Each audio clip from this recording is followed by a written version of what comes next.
தாய் தமிழ் உறவுகள் அனைவரையும் தமிழ்நாடு தமிழர் நாடு வலையொலி மூலமாக வரவேற்பதில் பெருமகிழ்ச்சி கொள்கின்றேன். ஸ்டாலின் ஆட்சியிலே நாடெங்கும் நடந்து கொண்டிருக்கும் படுகொலைகளை கண்டித்தும் மின்சார கட்டண உயர்வை கண்டித்தும் நாம் தமிழர் கட்சியினர் நடத்திய மாபெரும் கண்டன ஆர்ப்பாட்டத்தில் நாம் தமிழர் கட்சியின் மாநில ஒருங்கிணைப்பாளர் அண்ணன் ஜெயசீலன் அவர்கள் ஆற்றிய மாபெரும் கண்டன உரை உங்களுக்காக.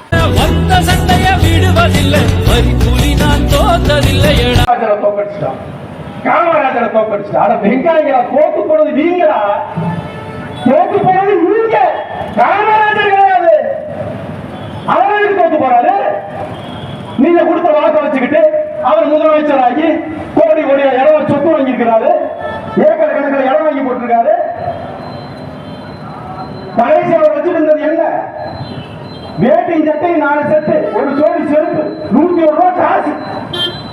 தோத்து போனது யாரும் சொல்லு பார்ப்போம். இன்னைக்கு சொல்லு ஸ்டாலின் அரசு, ஸ்டாலினுடைய அரசு, ஸ்டாலின் சம்பாதிச்ச பணம் ஐயாவுடைய அந்த சொத்தை ஒப்பிட்டு பார்ப்போமா? அப்ப தோத்து போனது யாரு? நீதான் தோத்து போயிட்ட. இன்னைக்கு பேசுற மாதிரி எல்லாம் பேசுற மாதிரி யாரா இருந்தாலும் பேசுறான்.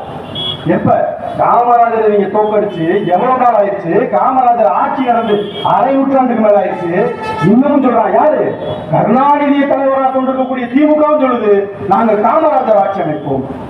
ஏன் உங்க அப்பா கருணாநிதி ஆட்சி அமைப்புன்னு சொல்ல மாட்டேங்கிறீங்க? ஏன் சொல்ல முடியாது? தமிழகத்தின் துணை கருணாநிதி என்பதை நாம் தமிழர் கட்சி கடந்த 10 ஆண்டுகள் பண்ணிருக்கு. முத்தமிழ் அறிஞர் சொல்ல முடியாது, இருமான தலைவர்கள் சொல்ல முடியாது. ஏன் இந்த பிள்ளைகள் வரலாற்றை திருப்பி போட்டிருக்கு.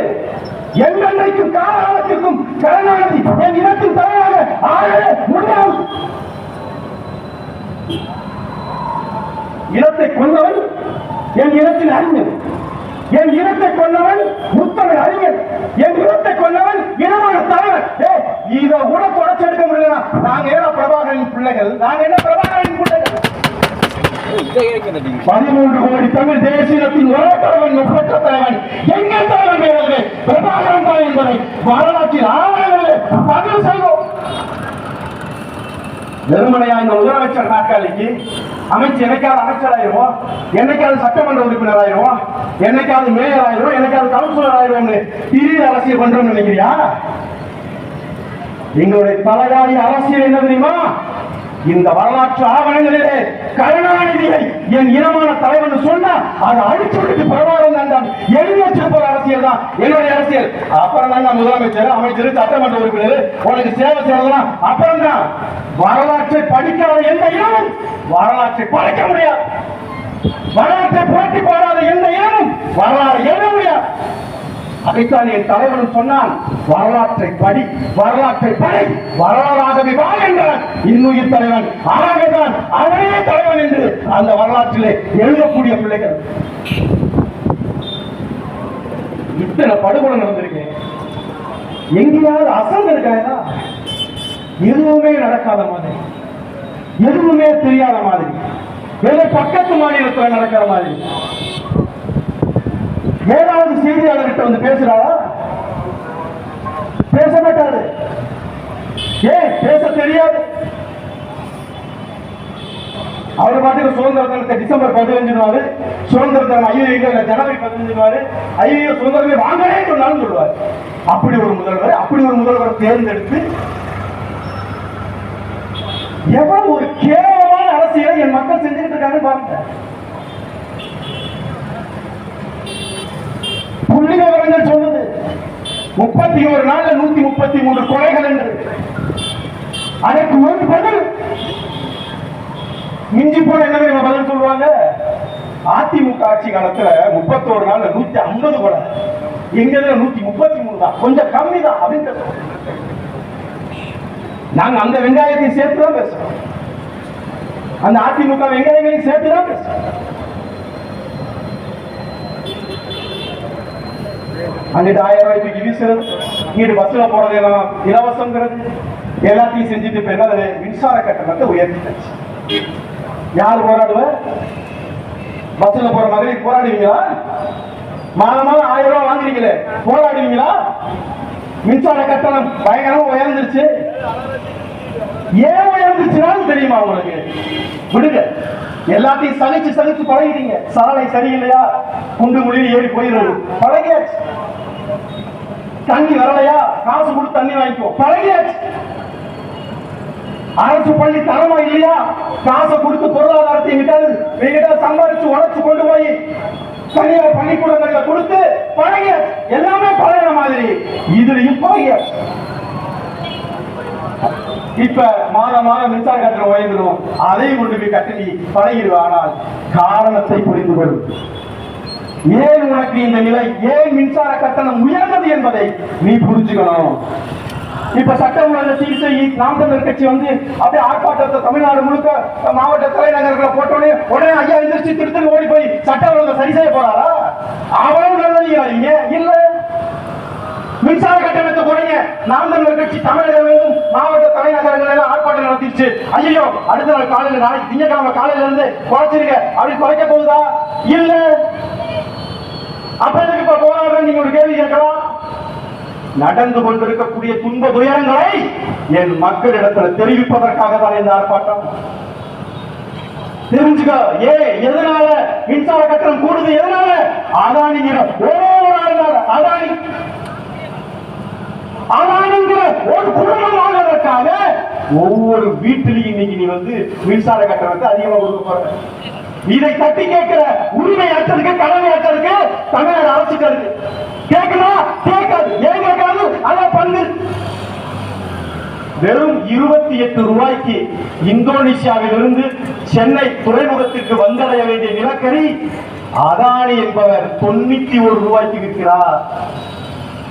என் அறிவிச்சிருந்த பெருமக்களே நன்றாக தெரிந்து கொள்ளுங்கள்.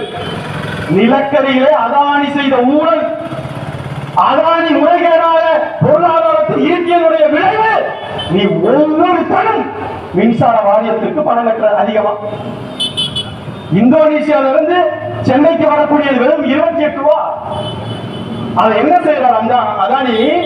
அவர் சிங்கப்பூர்ல ஒரு பதிவு பண்ணியிருக்காரு ஒரு கம்பெனி. யாரு? அதானி. இங்க இல்ல, இங்க இருக்கிற அதானி சிங்கப்பூர்ல ஒரு கம்பெனியை பதிவு பண்ணிருக்கிறார். அவர் என்ன சொல்றாருன்னா 28 ரூபாய்க்கு நான் வாங்கி இந்தோனேசியால வாங்கி அதை நான் சிங்கப்பூருக்கு கொண்டு போய் அங்கிருந்து வேற ஒரு கம்பெனி வாங்கி பிரிட்டிஷ் வெஸ்ட் ஐலாண்டுக்கு போய் அந்த தீவுல இருந்து திரும்ப வந்து சிங்கப்பூருக்கு வந்து அந்த சிங்கப்பூர்ல இருந்து திரும்ப சென்னைக்கு வர்றதுனால அது 91 ரூபா. யாரு கேட்டவனுங்க? யாருடைய பிரிட்டிஷுக்கும் யாருடைய சிங்கப்பூருக்கும் கொண்டு போய் சொல்றாங்க கப்பல. ஆனால் அந்த கப்பல் அப்படி போகலைங்கிறாங்க. நேராக இந்தோனேசியால இருந்து சென்னைக்கு தான் வருது. 2014ஆம் ஆண்டு ஜனவரியிலிருந்து அக்டோபர் மாதத்திற்கு உள்ளாக 24 கப்பல்கள் வந்து சென்னை துறைமுகத்தில் இறங்கியிருக்கு. இத OCCRPங்கிற நிறுவனம் தான் கண்டுபிடிக்கிறார். ஆனா கூறுகட்ட குக்கர்களா வெறும் 28 ரூபாய் நிலக்கரிய உனக்கு கொண்டு வந்து 91 ரூபாய் கொடுக்குறாங்க. அவங்க தரமற்றதா? நாங்க சொல்ற 28 ரூபாய் விலை மதிப்பு என்னதுன்னா தரமான நிலக்கரிக்கு 6000 கிலோ கேலரி உள்ள நிலக்கரி தான் 28 ரூபாய். ஆனால் அவன் உனக்கு கொண்டு வருவது 3500 கிலோ கேலரி உள்ள நிலக்கரியை தான் உனக்கு கொண்டு வரலாம். இன்னும் விலை. ஆனால் அவன் சொல்லுகிறபடியோ பார்த்தாலும் அந்த தரம் உயர்ந்த நிலக்கரி தான் அது என்று சொன்னாலும் அது 28 ரூபா. அப்ப 3 மடங்கு அதிகமாக தமிழ்நாடு அரசினுடைய மின்சாரத்துறை அதை கொள்முதல் செய்யுது. யாரு? தமிழ்நாடு மின்சார வாரியம். அப்ப எவ்வளவு பெரிய கொள்ளை நடக்குது பாரு. இந்த கொள்ளைக்கு தமிழ்நாடு அரசு உடனே பங்கு இவங்க கொண்டு வரக்கூடிய இந்தோனேசியாவிலிருந்து கொண்டு வரக்கூடிய அந்த நிலக்கரி தரமற்றது என்பதால் காசு மாசடைகிறது, காற்று மாசடைகிறது. இதுவரைக்கும் 2 லட்சம் பேர் காற்றில் மகப்பட்ட மாசுதான் இறந்தவர்கள் 2 லட்சம் பேர். இதையெல்லாம் யார் கவனிக்கிறா? இதெல்லாம் யாருக்கு தெரியும்? இதெல்லாம் யார் எடுத்து சொல்லுவா? மக்களுக்கு திமுக சொல்லுமா? அதிமுக சொல்லுமா? ராஜ்யசபா சொல்லுமா? அதானி என்கின்ற ஒரு குடும்பத்திற்காக ஒவ்வொரு வீட்டிலுடைய மின்சார கட்டணத்தையும் நாங்கள் எடுத்துக்கொண்டிருக்கிறோம் சொல்லுமா?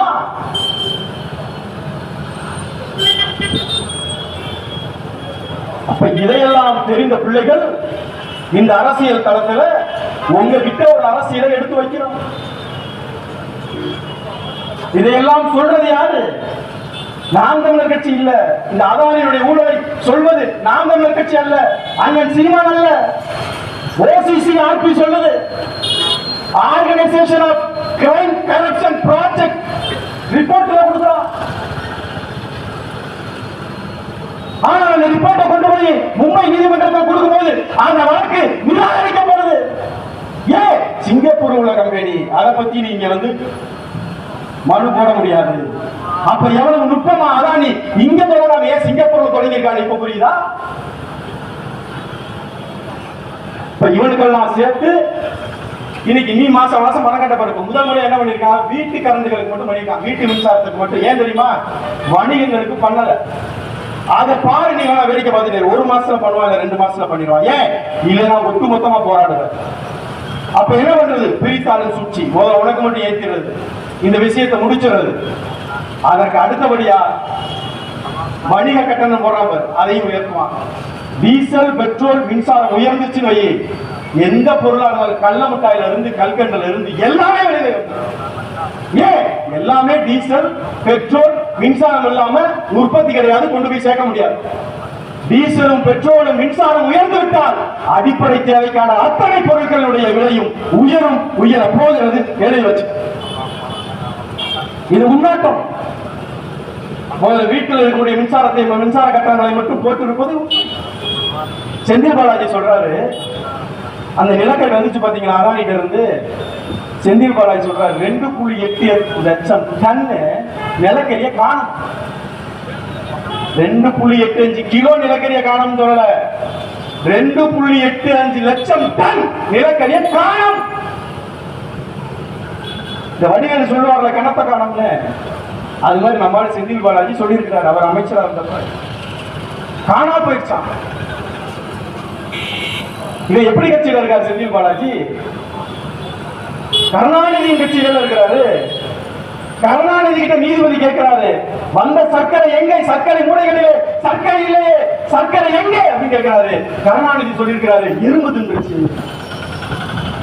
அத்தனை மூட சர்க்கரை எறும்பு தின்றுச்சு. அதத்தான் விஞ்ஞான முறையில ஊழல் வாங்க. அப்புறம் கேட்டுக்கிறாங்க, சரி சர்க்கரை எறும்பு தின்றுச்சு, சாக்க காணமே, சாக்கை கரையான் தின்று விட்டது. இதுக்காக முத்தமிழ் அறிஞர் பட்டா வருது. சர்க்கரை எங்கே? எறும்பு தின்று விட்டது. சாக்கு எங்கே? கரையான் தின்று விட்டது. மொத்தத்தில் அந்த இடம் சுத்தம் முடிஞ்சு போச்சு, தின்னுட்டாங்க. அப்படிதான் இப்ப ஐயா செந்தில் பாலாஜி சொல்லிட்டு போயிருக்காரு, 2.8 லட்சம் டன் நிலக்கரிய காணா போயிடுச்சு அப்படின்னு போயிருக்காரு. அப்ப அதானி வீட்டுக்கு நீ செலுத்துற வரி அது. அதானிக்கு போடுற பிச்சை, உன்னுடைய மின்சார கட்டணம் இன்னைக்கு உயர்ந்திருக்கு பாரு. அதானிக்கும் ஸ்டாலினுக்கும் நீ போடுற பிச்சை பங்கு உண்டு. இல்லை என்றால் ஏன் தமிழ்நாடு அரசு வழக்கு போட வேண்டியதானே? வழக்கு போடுங்க. இதை இது நல்ல ஒரு நிலக்கரி தானா அப்படின்னு தரம் யாரு பிரிக்கிறாரா? TNP என்கிற நிறுவனம். அந்த நிறுவனம் என்ன செய்யும்? சாம்பிள் வாங்கும், மாதிரி கொஞ்சோண்டு கொடுப்பான்னு வாங்க. அது யார்கிட்ட இருந்து வாங்குதுன்னா அதானிக்கிட்டே வாங்கிக்குமா. சாம்பிள் டெஸ்ட் பண்ணக்கூடிய சாம்பிள அதானிக்கிட்டே இருந்து வாங்கி. எவ்வளவு இங்க நல்லவங்க பாருங்க. சோதனை செய்யறது இவங்க, சோதனை செய்யறதுக்கு சாம்பிள் எடுத்து கொடுக்கிறது இவங்க, இதை கண்காணிக்கிறது அரசு. ஆனா கடைசியில மின்சார கட்டணத்தை மட்டும் செலுத்துவது நீ நான். விழிச்சுக்கோங்க.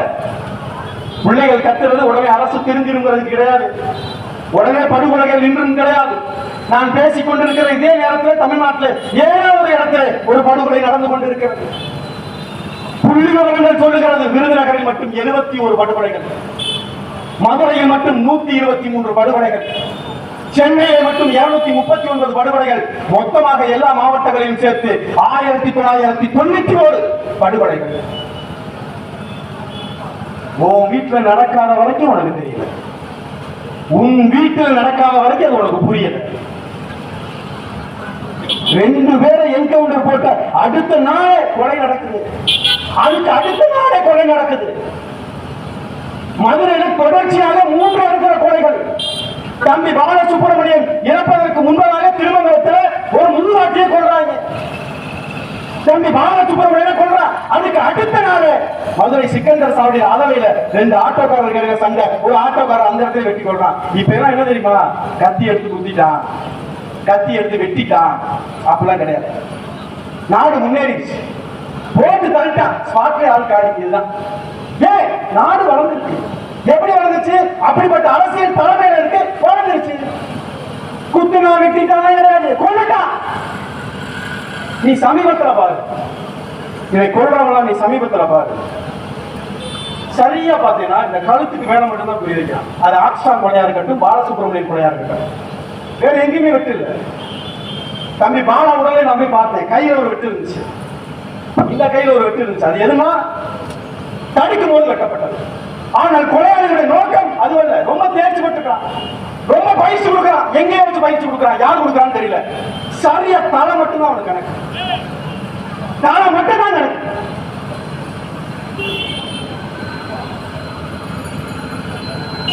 எல்லாம் இளைய தலைமுறை பிள்ளைகள். நாளைய இந்த சமுதாயத்தின் தலைவர்கள் இவங்கெல்லாம் யாரு? இந்த 16 வயசுல இருந்து 19 வயசு வரைக்கும் உள்ளவங்க. இவர்களை நம்பிதான் நாம் அரசியல் செய்து கொண்டிருக்கிறோம். இவர்களுக்கான அரசியலை தான் நாம் செய்து கொண்டிருக்கிறோம். ஆனால் அவர்களை நாம் தரிகட்டு தட்டி கட்டி எங்கே சென்று கொண்டிருக்கிறார்கள் பாருங்க. ஒரு காவல்துறை அதிகாரி சொல்றாரு, சார் நீங்க ரொம்பலாம் பெருசா எடுத்துக்க வேண்டாம், கொள்ளைக்கெல்லாம் முந்தி மாதிரி 1 கோடி 1 லட்சம் கிடையாது சார். 5000 ரூபாய்க்கு பண்றோம் சார். வெறும் 5000 ரூபாய்க்கு கொலை செய்ய ஆள் இருக்குது. சிந்திச்சு பாருங்க, நாடு எதை நோக்கி போகுது? ஒருத்தரை கொலை வேண்டும் என்றால் என்கிட்ட 5000 ரூபாய் கொண்டலாம்னா இந்த நாடு எங்கடா போகுது? இந்த நாடு எங்க போகுது?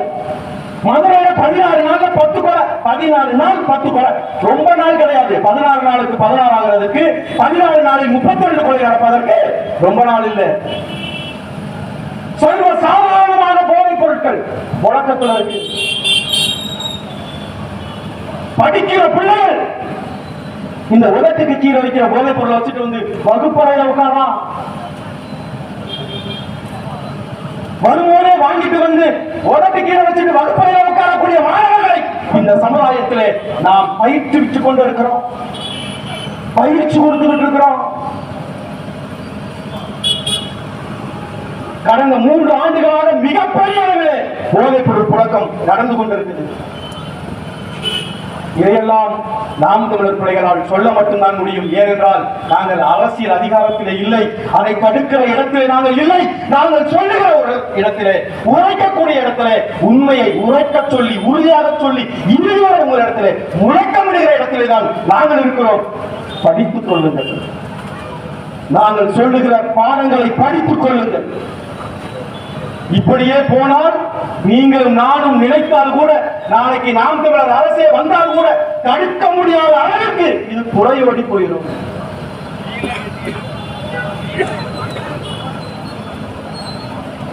என் தாய் தமிழ் சொந்தங்கள், அறிவு சிறந்த பெருமக்கள், நாங்கள் வைக்கிற இந்த முழக்கங்களையும் இந்த கோரிக்கைகளையும் உற்று நோக்கி வரக்கூடிய நாட்களிலே உங்களுக்கான அரசியல் தலைமையை எப்படிப்பட்டவர்களிடத்தில் கொடுத்தால், எதை பேசுகிறவர்களிடத்தில் கொடுத்தால், எந்த கருத்தியலை எந்த தத்துவத்தை யார் எடுத்து வைக்கிறார்கள் என்பதை உணர்ந்து பார்த்து அதற்கான தலைமைகளை உங்களை தலைமையேற்க அனுப்பி வையுங்க.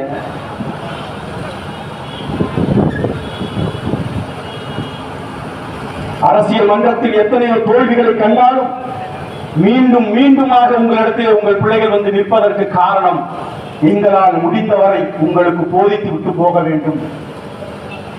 என் அண்ணன் செந்தமிழன் சீமான் சொல்லுவதைத்தான் உங்களுக்கும் சொல்லுகிறேன். போதிக்கும் போது தெரியாது, ஆனால் நீங்கள் பாதிக்கும் போது தெரியும். இன்னும் ஒருபடி ஏறி சொல்லுகிறோம், போதிக்கும் போது தெரியாது, பாதிக்கும் போது தெரியும். ஆனால் அதை சரி செய்ய முடியாத நிலையில் எங்களை நிறுத்திவிடாது. நாங்கள் பேசுகிற அரசியல் எங்களுக்கானதல்ல, எங்களுடைய பிள்ளைகளுக்கானது, உங்களுடைய பிள்ளைகளுக்கானது, அடுத்த தலைமுறைக்கானது என்பதை உணர்ந்து கொள்ளுங்கள். எதற்கும் பயப்படாமல் துணிந்தவர்கள் தான் இந்த செயலை செய்வார்கள், செய்து கொண்டிருக்கிறோம். மத்தியில் ஆண்டாலும் சரி, மாநிலத்தில் ஆண்டாலும் சரி, எந்த அமைச்சராக இருந்தாலும் சரி, எந்த சட்டமன்ற உறுப்பினராக இருந்தாலும் சரி, துணிந்து இந்த பிள்ளைகள் உண்மையை உறக்க சொல்லுகிறது. ஏனென்றால் எங்களுக்கு போதித்த தலைவன் அப்படி போதித்திருக்கிறான்.